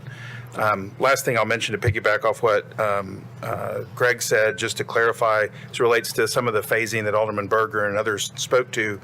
By 2029, our traffic study indicates that we are adding only 26 cars in the, 24 cars to Columbia Avenue in the peak hour onto Columbia Avenue going northbound. So again, happy to have the conversations with staff and with aldermen as relates to the phasing. Thank you. Item 9 is contract with Boyle LLC for road impact fee offset agreement for amount not to exceed $4,647,000. That's what 9 is. $647,999 in interlocal agreement with Williamson County. So we want to walk through, some of this will overlap with what you've just heard in terms of some of the infrastructure components, but our purpose is to really connect that to the agreements that would be necessary to deliver it. And there's two primary things we're looking at: the road impact agreement itself and the potential interlocal with Williamson County. About a week ago, we received a draft that would cover Hillview and Coleman Road improvements and the responsibility of the city. We'll try to summarize that for you. That is by no means complete. It is a draft that we have received and that we're still looking at from a staff standpoint and from a legal standpoint. So this is just to walk you through that and to identify what the choices that you'll have from a kind of a policy standpoint and related to both those components. So Paul will take you through that. Yes, in the interest of time, I'm going to try to go fast, and I'm going to try not to overlap. Greg, Adam, and Joey did a great job of presenting a lot of this already, so I'm going to attempt to breeze through certain sections of it. So we're going to talk about the offsite improvements, which they've already generally gone over, but I will try to briefly touch on them again. Highlight the draft road impact fee agreement, the draft interlocal agreement as proposed by the county, and then your chance for questions, discussions, which you've had some great discussions thus far. So summary of offsite improvements. Again, they've hit this. I'm not going to read this exactly. It all came from the TIA. Obviously, if we start changing access points and eliminating things, we need to go back and revisit that TIA. So I just throw that out there for you. This is the Hillview Lane improvements as proposed, and Adam did a good job of covering it. There are safety improvements needed with guardrail. We are trying to keep it more rural in nature, open ditch on one side, as proposed by the applicant, and that 8-foot wide multi-use trail. It is designed in such a way that it really will slow traffic down, and we don't foresee this as being a cut through given the village concept if access is approved to go this route. One thing to highlight is they are following what we believe to be the city's long-range master plan. Doesn't have to happen today, but the long-range master plan, again, is when Mac Hatcher gets extended, Hillview Lane was proposed to be converted to a multi-purpose trail. That has been the plan since I've been at the city, since 2009. It happened prior to me when they went through the context-sensitive design of Mac Hatcher. So just throwing that out there. It doesn't have to happen tomorrow, but that is currently our long-range plan for this area. And I'm also saying that so that the residents out there can understand that that is the current long-range vision. Hillview Lane, this section right here, the tunnel road or whatever the tree tunnel area, long-term has always been planned, at least since 2009, to be converted to a multi-purpose trail, mainly because when Mac Hatcher gets extended, Hillview Lane access had always been envisioned as a new roadway cut over to Hillview Lane that ultimately would tie to the apartment complex there. They built that road kind of to nowhere right now, but eventually it would connect to Mac Hatcher. And I apologize that I don't have that exhibit, but at a future meeting I can bring that for the residents and for your sake to see that. So this is Henpeck and Coleman Road, again, rural in nature. We're not proposing sidewalks. We're not proposing curb and gutter, those expensive things. We fully envision the state one day, depending on funding coming through here and trying to actually improve this and widen it. The long-term plan is for Henpeck Lane to be relocated over to Coleman Road. That is in your major thoroughfare plan. We did not propose it now because this level of service worked with 2 offset signals. It is not ideal, but there are about 7 houses you will have to purchase to make that align. With a median income price about $1.2 million, that is an extremely big ask of a development or the city to fund that improvement. Right now, this works, and we figured that we would put that improvement off on the state and the feds whenever they're ready to do that. And so based on Adam's review, for the next 15, 20 years, these signals will work at an offset. Definitely not ideal, definitely not what I would like to see, but it's hard to justify purchasing multiple homes and relocating families, and that becomes very problematic once you make that information public. These are the Coleman Road improvements here, essentially just building turn lanes to the road. They hit their conditions of improvement. Conditions of approval, they're capped at 50 units unless fire department dictates otherwise, which can be 30. There's some leniency there typically if they sprinkle, but at 50 units, they have to have the off-site improvements must be designed with that first site plan. Columbia Pike improvements must be built in phase 1, so that first phase of construction. Right-of-way acquisition is the applicant's responsibility, understanding that right-of-way on all of these roads would more than likely, if unsuccessfully acquired, would require the city to enter into condemnation, which would also have to be worked into the interlocal agreement. Emergency access gate would be required on Coleman Road until all the roadway infrastructure is completed. That's a staff condition. I'm hearing the board leaning a different direction, and we can certainly revisit that.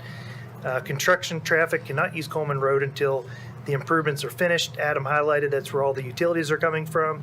They're planning on building that. Phase 1 is what I heard him say, which makes sense. And obviously the turn lanes need to be completed and open for the public. Machatcher, which I don't know that I'm recommending they do that today at that full pavement depth and the exact location. We have to look into that. It's a big ask if we're just going to come rip it up at a later date too. And so it could be built as a local road is what we're envisioning now. There's a possibility to build it per the future Machatcher standards, but that's a big ask as well to a development. And so Columbia Pike, Henpeck Lane, Coleman Road, again, they would get reimbursement full on arterial and collector improvements to include design, right-of-way construction, traffic signalization. The Coleman Road entrance is a site entrance that serves the development and the development only. We would reimburse for right-of-way acquisition at that location. Again, with all of these, we would have to be prepared and would put into the road impact fee agreement that the use of condemnation is a possibility. That may be needed on Hillview Lane too, but there would be no reimbursement for it to try to settle the right-of-way to get projects to construction. Again, with that process, at a minimum, we offer fair market value. This is the estimated cost of those projects. So arterial improvements, the estimated cost is about $8.4 million. The collector is about $2.7 million. You can see just below that what they are generating in impact fees. So again, there's a big gap there. The developer would have to fill that gap and would not get any type of reimbursement or offset for that. Per our ordinance, the impact fee reimbursement does not exceed the fees paid. And so they are making a substantial amount of improvements. So realigning those roads, while ideal, would add a significant collector cost to this project. So again, this is as proposed by the county. The draft interlocal agreement is essentially we're taking over all roadway maintenance. I'm not going to read all these different things, but traffic signal, striping, signage, etc., would become the responsibility of the city of Franklin. What we are not doing is extending other city services into the county, which is emergency services, trash services. This approach does create a little bit of confusion sometimes, but we would just simply have to remember and know, because when you look at a map, it'll appear to be county. We would just have to know that that roadway maintenance is ours, essentially, but no other city services. This is a draft exhibit that we would tie to the interlocal agreement between us and the county. This is the section in red, that Hillview Lane that we would be taking on. You can see the city limits and the county limits, and then the Harlan properties highlighted in gray. What you see here in red, again, we would be taking full maintenance responsibility. Not a big deal on Columbia Pike. We take the traffic signals. We'd want the traffic signals. The state would obviously do the roadway. Again, all these typical sections are proposed essentially to rural county or state standards with shoulders on them, open ditch, no sidewalks, no trails. The purple would remain Williamson County's maintenance. They did initially ask us to take Henpeck Lane. We're pushing back on that. We don't see a benefit in us maintaining 300 feet of a roadway if we're taking on all this other roadway. Hopefully they'll be willing to work with us and understand that. And again, if the development moves forward, this would make sense for us to be responsible for taking on that maintenance. But that's ultimately the Board of Mayor and Aldermen's decision. And with that said, I gave you a lot of information. There's been a lot of discussion, but I'm happy to answer any questions you have. Alderman Brown. On the TIA, what was the assumption of assuming 50% either way? Why was that the base assumption, 50%? You know, you could ask 4 traffic engineers to give you an answer to that, and they're going to give you 4 different answers, and they just go back and forth, and ultimately that's what they came to. Okay. You know, I see the convenience of going north with Target there, in the development up there, trying to avoid school zones. It's just hard to say what people are going to do.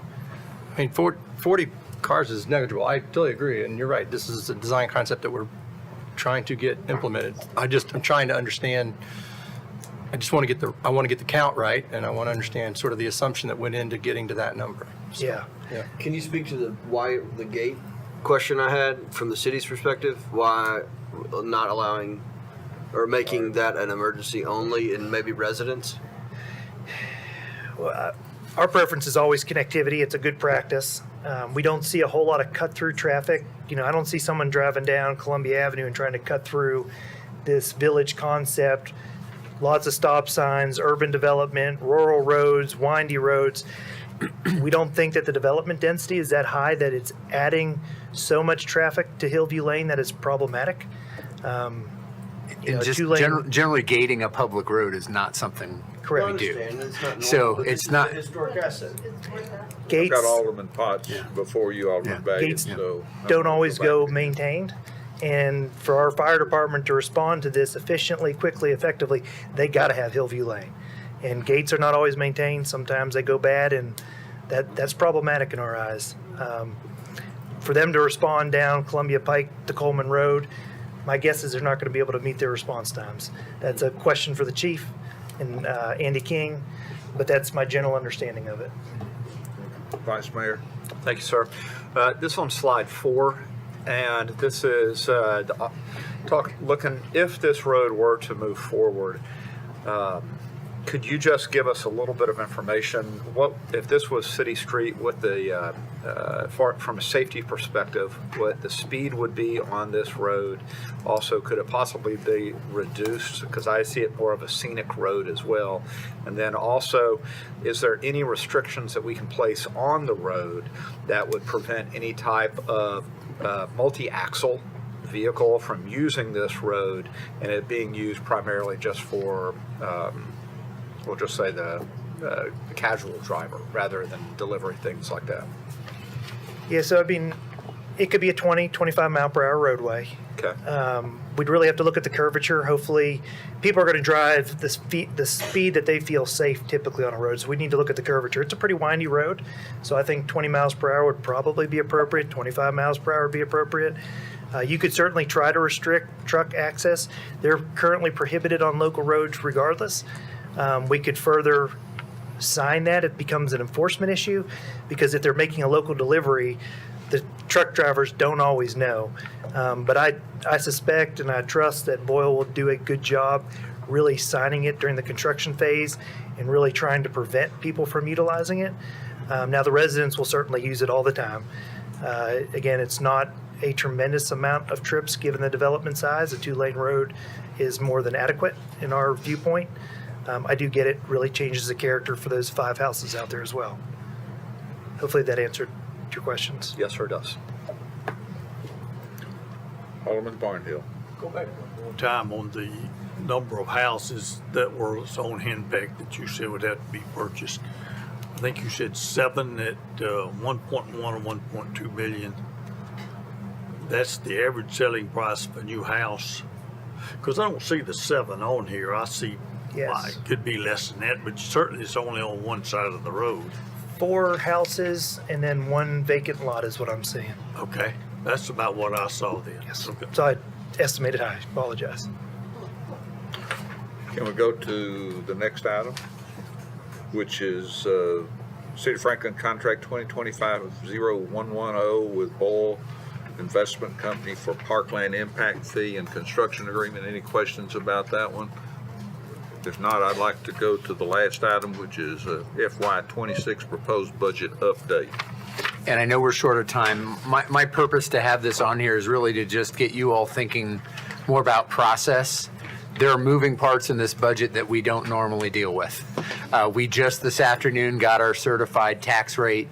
It's moving from 32.61, so just over 32 cents, down to 23.10, so 2310 per $100 of assessed valuation. So that's a little over 9 cent swing. We're looking at how to allocate that. So that's a little different math. What we put in there previously in terms of the budget that was proposed to you was to support full partnership funding in terms of what we applied to TDOT for. That was before we had a little more clarity on what TDOT was going to include in their 10-year plan. I felt it was important that the city put forward what we said we were going to do in the partnership. Now we have an answer, so we're going to need to look at where you want to be in funding and allocating those dollars. As we talked about, Southeast is in their 10-year plan, but out at 2032. Northwest is not in there at this time. So you obviously have lots of other project opportunities and needs that have been identified. We'll need to figure out where you want to be on tax rate. We did want to allocate somewhere in the range of 2 to 2.5 cents also for additional operational support as well. So those are things that we had in our minds that we wanted to incorporate in the budget. We've had some additional information in terms of actually knowing the rate. It did not go down quite as much as we had thought it might. And then we have more of a clear answer, at least on where we land on the 2 projects and only one of them landing in the TDOT 10-year plan. So we need to think about where we want to set especially a property tax rate or how you want to handle that. And really we need to do that ahead of the June 10th public hearing. So just think about what you need from a process standpoint. We'll meet Thursday afternoon with the Budget and Finance Committee, and I'll do a more detailed presentation of the budget, and we'll hone in on these topics around rate and assumptions that we would want to make, and then look at how we move forward with identifying the rate you want to be at from a property tax standpoint and how that ripples through the budget overall that we try to approve, and especially have that well established for public hearing at the June 10th meeting. That's really kind of a critical date to keep in mind. So if you need additional meeting time, you need us to allocate additional time on May 27th, we can do that. Just give that some thought and give us some guidance so that we can give you the time you need to make these decisions. And it's just an unusual year because we have both the rate being set as we do the process and then uncertainty around where TDOT would end up in their 10-year plan. So we now have more pieces of those puzzle. We just need your guidance on how you want to put it together.